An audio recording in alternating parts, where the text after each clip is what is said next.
This has got to be one of the weirdest spring weather patterns I have ever seen since I've lived here. We have had consistently cool weather with these weird spikes that just seem to creep up on us, followed by another hard freeze, and it is just wreaking havoc on everything around here. Of course, my big concern here was the seed that I put out to patch in some areas on the golf green, and this hard frost really didn't do us any favors. The burlap that I set down to go over some of those seeded areas did hold up pretty well. The one that I pulled up early, I don't really know yet.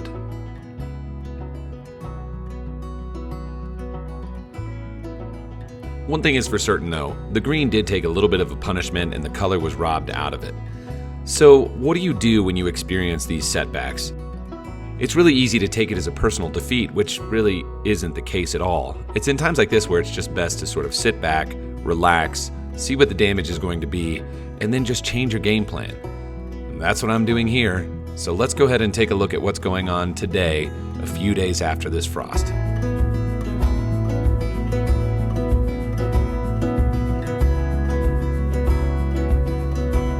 All right, guys, so I wanted to give you a little bit of an aerial view of the green behind me, kind of show you what just happened with the frost.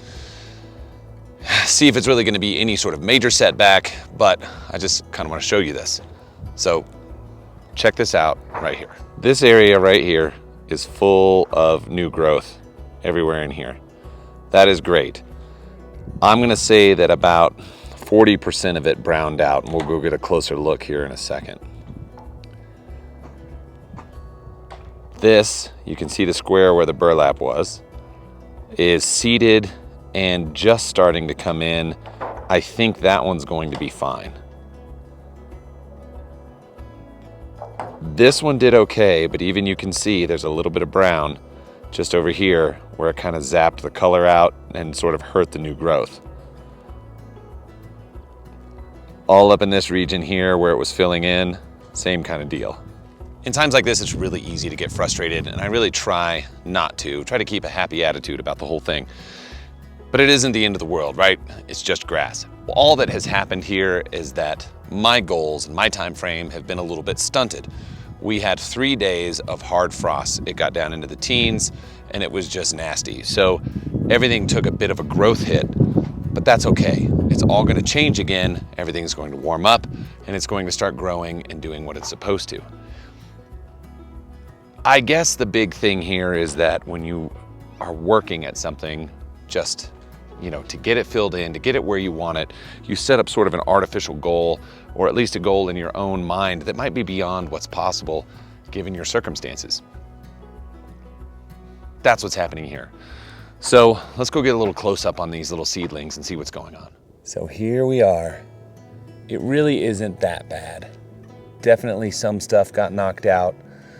You can see in here, there's some brown, little dead blades kind of all over the place. But, I guess it's sort of, that's the risk reward that you've got to take when you're trying to grow something in the early spring. Same thing over here.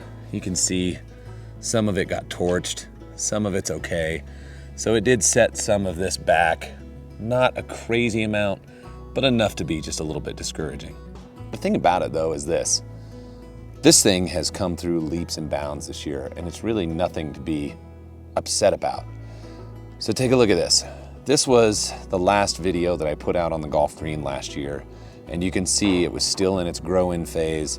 It had only been really in the ground for about a month and a half, and it was cold. It was really cold. I mean, we were moving into a very early winter, and we did have a big early winter until the drought kind of kicked back in. So when I take a look at it from this aspect, I'm only a month out of winter, really. I'm still in a very cold spring. The grass has grown in considerably, and if you get up close on it, there's next to really no space in here anymore.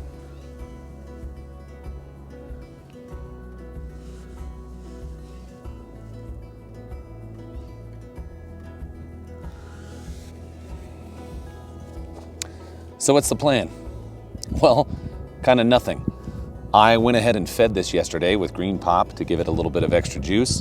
The color is already starting to return as the temperatures are coming up, and I just have to fill it in, and I need to be patient. And that's one of my biggest downfalls, is being patient, with this type of thing. When I have a project in mind, I just want it done, and I want it done fast. So all of this for me is kind of the zen of grass. It's like the, hey man, slow down, let it grow, be part of the process, don't skip anything, and just enjoy it. And that's really what I want everyone to take away from this is, even though you might have these washouts, these unpredictable things, these kind of strange middle outcomes, at the end of the day, you will get to the result if you stick with it. So how do you guys handle these types of setbacks? Is it easy for you? Do you not even look at it? Is it not a concern? You know, for me, I know that with my lawn, I really never stress out about that thing.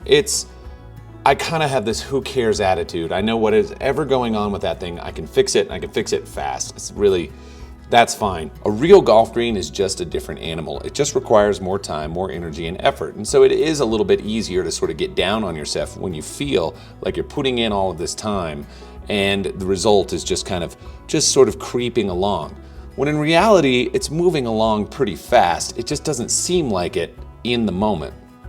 So as you're seeing more and more people put in these chipping greens, and some people are putting in, more, I'd say, realistic putting greens, everyone is sort of going to get a dose of what that's like to be out on it all the time, to make sure that it's perfectly smooth and playable and fed right, and any of these crazy temperature variations really throw the thing off.